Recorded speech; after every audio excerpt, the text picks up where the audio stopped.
Welcome to the 168th episode of the Jami Dulaney Plant-Based Wellness Podcast. My name is Jami Dulaney, and I'm your host.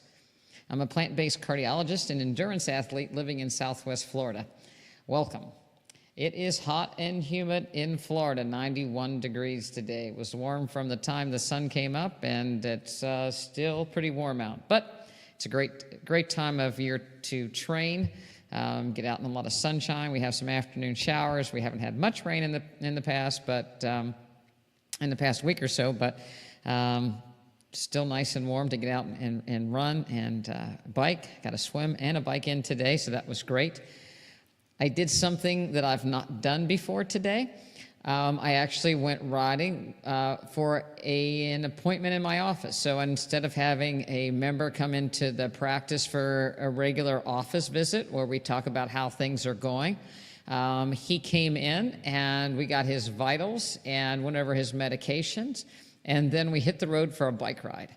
So how many docs have you known to go do that? So we had a great 15-mile bike ride.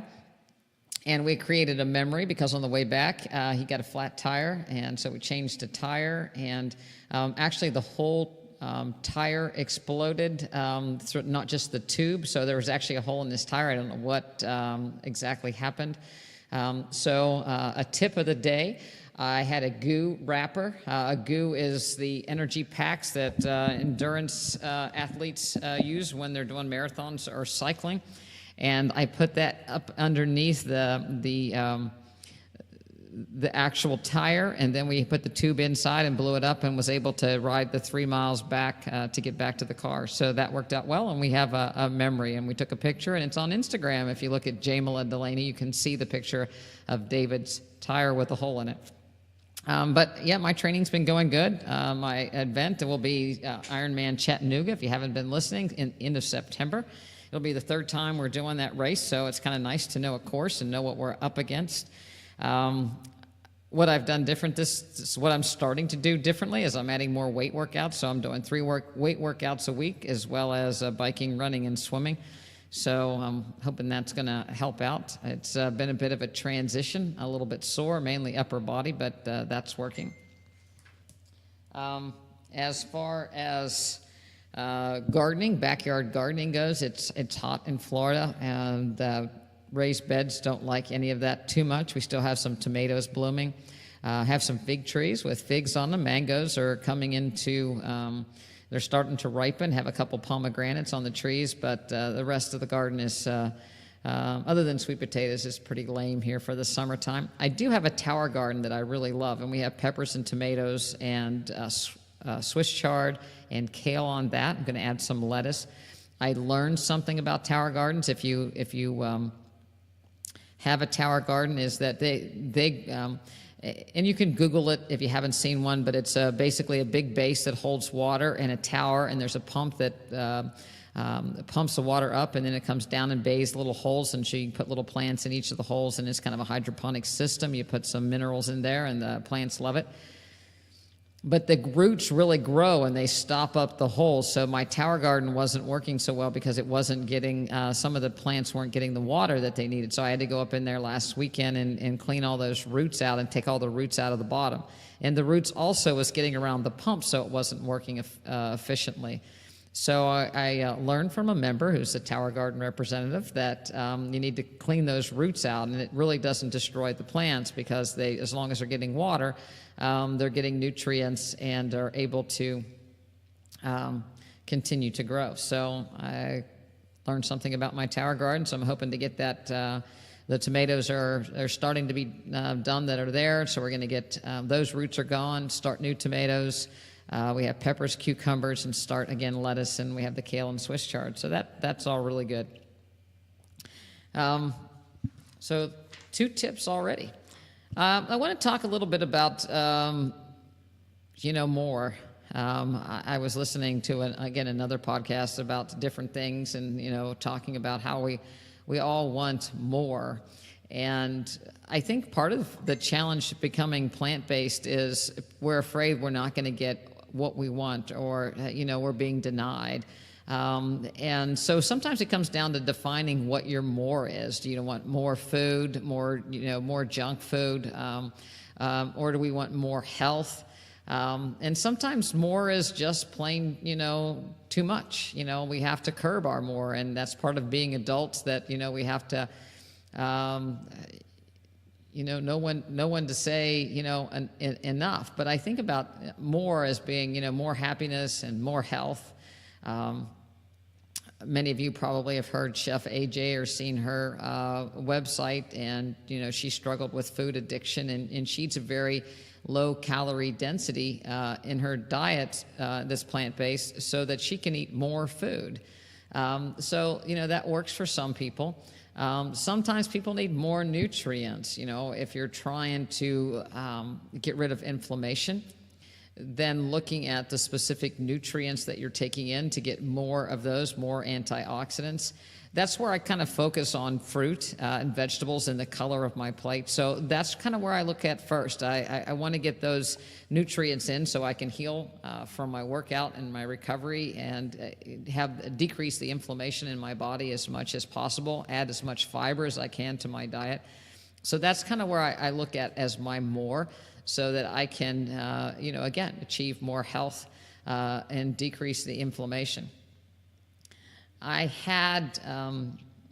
follow a lot of diabetics, and mainly our goal is to get them off their medications. And it's a process of learning and educating on eating a plant-based diet and decreasing the oil in the diet, because the oil blocks the uptake of glucose in the muscle cells. So many diabetics have been told over the years they can't eat fruit, they can't eat potatoes, they can't have whole grains. And they're not quite sure how, it all goes about. And many diabetics have experienced eating fruit and seeing their glucose go up. But what I have to remind them is to look back before, look at breakfast, look at lunch, and see if there was oil there, because that oil earlier in the day is going to decrease the glucose uptake later. And so if they check the glucose 3 hours after dinner, but say lunch had some fat in it, it's still going to be affecting that. The same thing happens that we have to educate diabetics. And, maybe it would be nice if we all checked glucose, or we all could check in, but we have to look at our calorie intake. When you're not active, if you're sedentary and you don't, you have an inactive day, if you're driving in the car, if you're sitting at the desk and you're for some reason you're not able to get out and exercise, you need less calories total. So no matter whether it's broccoli or cabbage, or grains, you're going to need less total calories. So again, I'm going to go back to get the most important calories in first. And the important calories are those greens, the kale, Swiss chard, and cauliflower, and broccoli, and beets. So get those nitric oxide producing greens in first. They're also low in calories, so there's still room left. Then you can add, nutrient-dense food like sweet potatoes and fruit in, and then your whole grains and beans in, and then, but if you're sedentary, you're going to need less total calories. So no matter, even if you're eating, these great foods, beans, whole grains, which have been shown to decrease heart disease and decrease inflammation, there's only so many calories you need if you're not moving. On the other side of that, people say, well, I'm not losing weight because I'm not exercising enough. We don't burn a tremendous amount of calories by just walking, about 70 to 80 calories an hour. It depends on your weight and your heart rate. So you have to walk a good bit to burn those calories. And if you're thinking about burning off pounds, it takes 3,600 calories to burn off a pound. So the exercise has to be fairly intensive, along with, to really ump the calories enough that you're, eating to your, all that you want and still have room to lose weight. So you have to take that into account as well. The exercise is, though, very, very important. There was a study that was released this week that looked at diabetics, and matter of fact, from the Nurses' Health Study, 11,500 diabetics, And, when they ate a very high quality, predominantly plant diet, and they exercised vigorously 150 minutes a week minimum, and they drank modest to moderate alcohol, and they didn't smoke, they actually did better than their counterparts. And actually, if you didn't do those things, you had a 41% increase in mortality from cardiovascular disease. And if you did, and these effects were synergistic, so there was a decrease in cardiovascular incidence, episodes or diseases of 14%, decrease in coronary artery disease 12%, decrease in stroke of 21%, decrease in all-cause mortality of 27%. So it is important to move, and that 150 minutes was moderate, to vigorous exercise, so not just a stroll. Sometimes, people work very hard at their jobs, and they have a very physical job, but but their heart rate is not staying up continuously like you would if you were exercising vigorously. And for those of us who, have jobs that we're sitting part of the day, it's really important that we get up and we move and we get those hours of moderate to vigorous exercise in. So, we want to have you increase your breathing rate up every day. You want to have your heart rate up every day, and you want to do that for at least, the minimum of 30 minutes a day. We know from other studies that 40 minutes is better than 30 minutes, and an hour is better than 40 minutes, and an hour and a half is better than an hour. The studies beyond that haven't really been done. So, and we also know that if you exercise moderate amount for an hour, but then you sit the rest of the day, you still have an increased risk of mortality over those people that sit less. So it's important to get the exercise in as well as to move around during the day and not just be sedentary. So if you get a chance to move around, that's a great thing. Even if you just stand up at your desk and do some calisthenics, it's a good thing. In our practice, we have a squat challenge going on this month, and it's fun to see everybody posting their squats.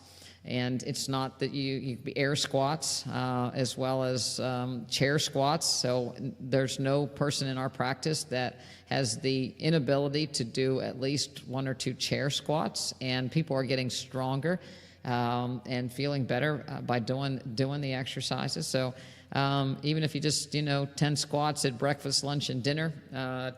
10 squats when you're brushing your teeth or after you're brushing your teeth, you can easily get some movement in during the day that's going to help you out. And when it comes back to diabetes, and especially people that are on insulin, and type 1 diabetics as well, they have to adjust their insulin or their intake. And traditional medicine will have people adjust their insulin. In the past, people will eat a candy bar and take more insulin because they thought, well, as long as their glucose is coming down, then it's okay. What we're trying to do here in the practice is adjust the intake down so that we can get the insulin levels as low as we possibly can for type 1s, and type 2s actually eliminate the need for insulin. And, we see it all the time. It's a matter of just tailoring your intake to your body's ability to utilize the glucose. And as people's weight come down, their body fat percentage decreases, their ability to utilize the glucose becomes better, and they're able to get off their medications. I'm going to dip my toe into a little bit of controversy this week, and it's about vegans with heart disease. I am all for animal activism. I'm all for the benefits of eating a plant-based diet with regard to the environment. But I think that when people are vegan and they don't take care of themselves, they're not really doing much to spread the word. And a lot of people that eat a junk food vegan diet, with a lot of processed foods, we have all these new, and it's great that these, marketing are coming out with transition foods of, burgers and things, but they're often very salty, have a lot of oil in them, and they're not much more healthy than their animal counterparts or the dairy counterparts. And so now we have vegans with heart disease and vegans with high cholesterol and vegans with, autoimmune and inflammatory conditions. And there's even a book out that, something along the lines that even vegans die. So it kind of lends itself to, it doesn't really matter as long as you're vegans. We're going to die anywhere. We'll probably do better than other people. There's nothing really we can do to change our fate. And I think that is, that's false. And that we can be, plant-based. A vegan diet that results in these diseases is not healthy. And when we look to the vegan junk, if you get the idea that you can live the same way you lived before, but in a vegan way with vegan substitutes, you're not going to be any more healthy than you were before. It's not much different than the person who loses 100 pounds that had diabetes and high blood pressure, and they were able to get off their medications. And once the weight is down and they've been eating good and they're off their medications, and they go back to eating the other way. It doesn't, unfortunately, it's like learning that maybe there's, that Santa is not who you thought she was. Or the tooth fairy is not who you thought she was. You can't go back to eating the way that you did that caused the disease. And so if the transition foods are used as a once in a while to transition into a whole food plant-based diet, I don't have as much problem as I do the excitement that people get about sharing a new plant-based alternative that's often as greasy and gooey as the animal version. It doesn't do anything to help people's health, and it provides, I think, a false sense of security that people think they're eating vegan, but they're not eating healthy. And they're still going to have the same diseases, and then they say, well, this vegan thing doesn't work because you get the same diseases as you did regardless. So, don't be fooled, by the products. If it's in a box, it's still in a box. And it's still going to have preservatives, and it's still going to have a lot of sodium in it. And chances are it's going to have oil in it because the oil also has a preserving type of effect. The oil also has the mouthfeel of something that's fatty. So it's, it's very, and of course, then the added sugar. So you can have a lot of the same addictive qualities to these products. Someone asked me, well, what's so bad? What's so bad about the oil, especially, olive oil? I'm a great cook. I'm a gourmet cook, and I just don't know that I can cook this way and create the food that I once created without using oil. And don't the Mediterranean diet, doesn't it do good? Doesn't it, isn't it better? And, it's better than what you compare it to. So it's better than the standard American diet. But those people were still having cardiovascular events and still developing cancers. So it doesn't stop the progression of some of these diseases. It slows it down some, but it doesn't stop it. And in someone that's actually trying, I have a patient population that tends to be very sick. So whether they have cancer or an autoimmune disease or ongoing heart disease, they're all symptomatic when they're coming here. So in order to reverse those diseases, you kind of can't do it. Well, you can't do it part way, because if you're adding olive oil in that is mainly saturated, may have some omega-6s, you're not getting the omega-3s. So we need to focus on getting those nutrients in that are going to help us while still keeping our calorie content to an amount that won't hurt us. So we want all the good stuff in, and we want to eliminate the bad as much as possible. So that has to be the focus, and that mouthfeel is going to change because again, that oil is going to make things taste different. It's going to cover up those other flavors. It's not a flavor enhancer. It's an oil enhancer. Salt is a salt enhancer. It's not a flavor enhancer. It may make things a little sweeter, but it's not going to make you taste the vegetables more.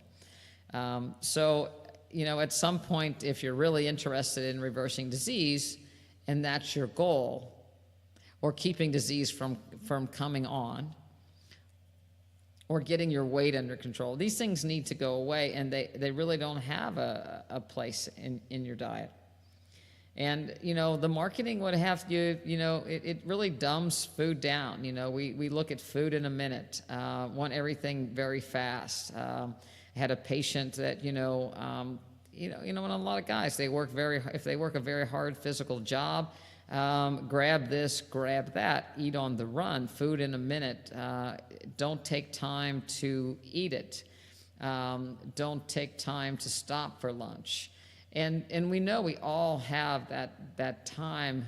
Most of us have that time that we can spare if you start to decrease your time on social media. There's ways around finding time to eat and time to prepare.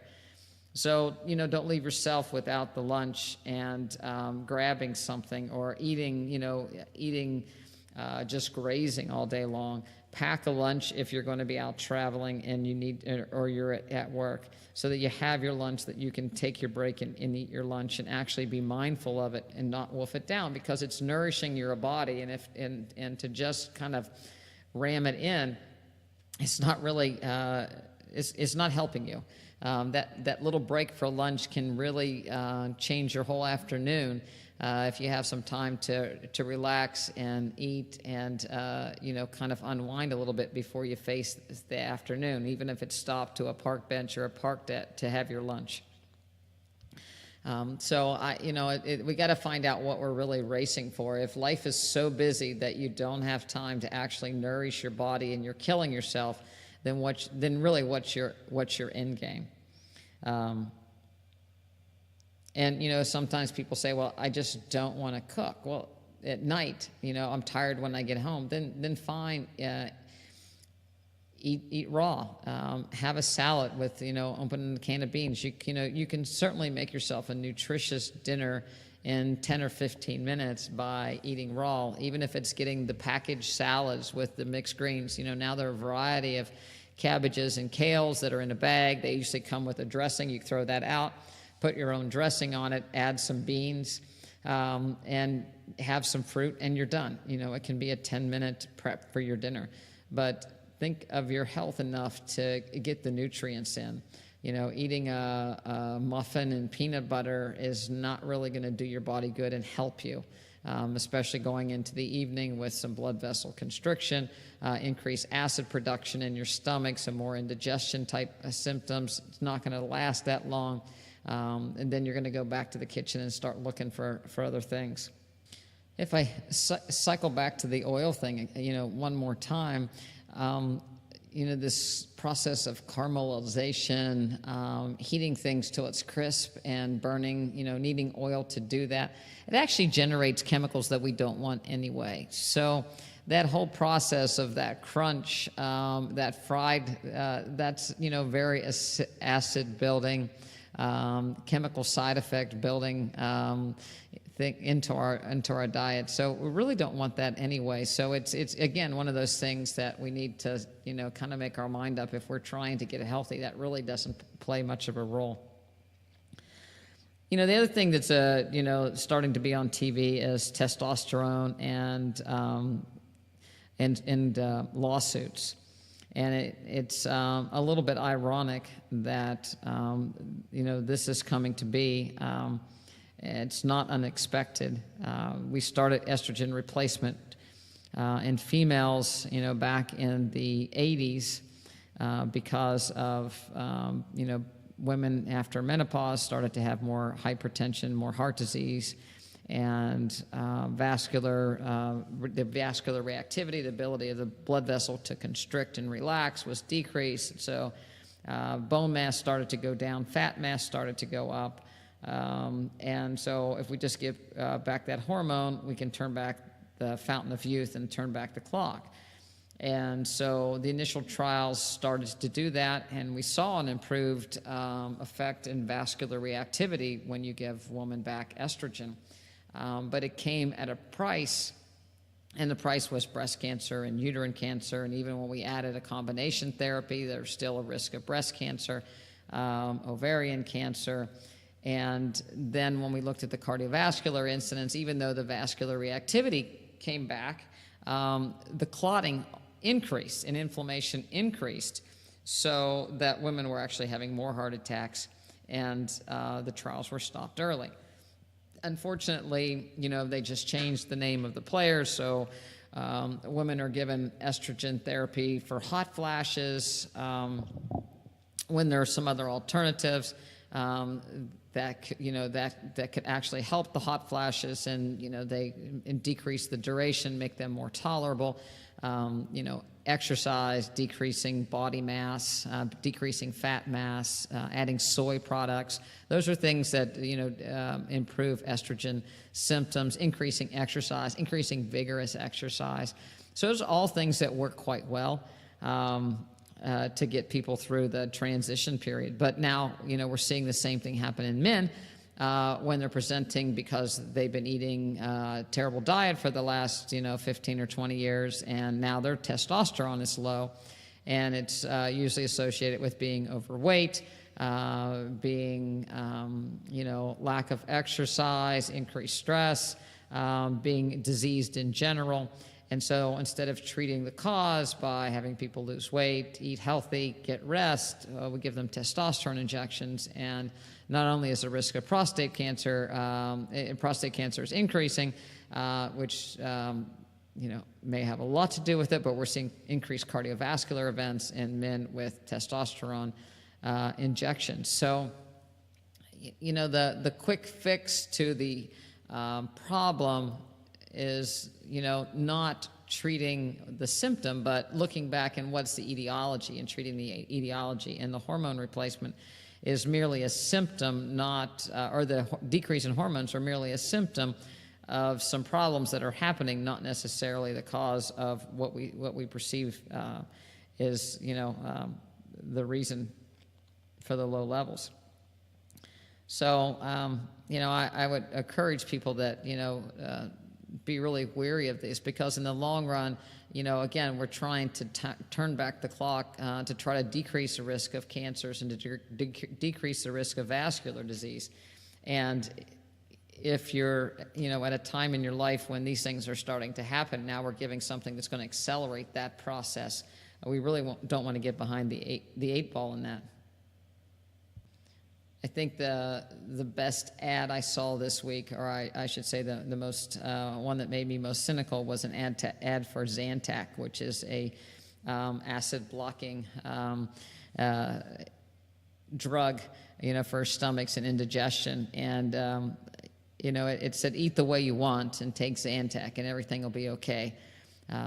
Just like a few years ago, there was the cable guy was riding a jet ski and eating hot dogs and eating terrible, and he was terribly overweight. Eat what you want and take a proton pump inhibitor, basically.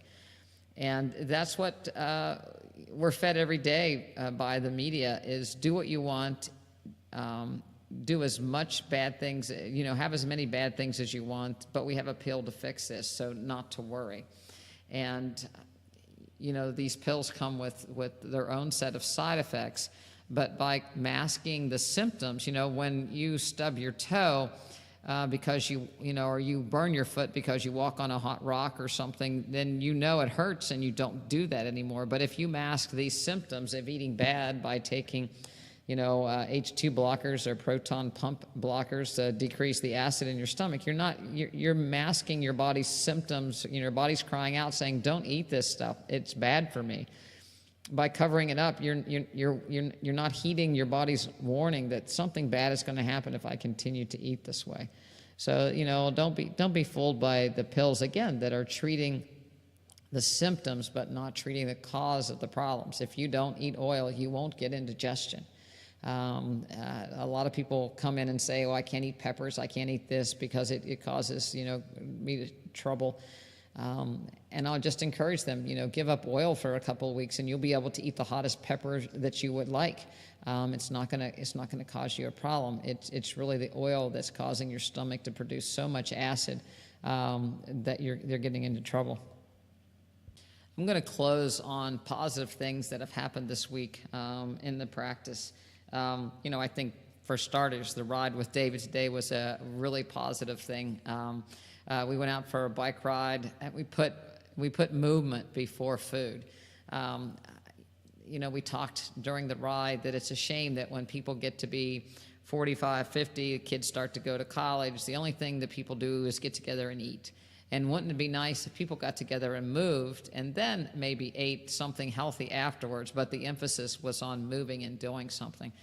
So I thought the ride today was really positive. Instead of sitting in the office and talking about what was right or what was wrong or what might be done to improve things, we went out actually and improved them by actually moving and taking a bike ride. And both of us were invigorated to come back for the rest of the afternoon. I came back and did nutrition class. And nutrition class today we finished, and we actually had a banana pudding that I made with tofu and bananas and some unsweetened coconut. So that was positive. People found that they could have a dessert that was actually healthy.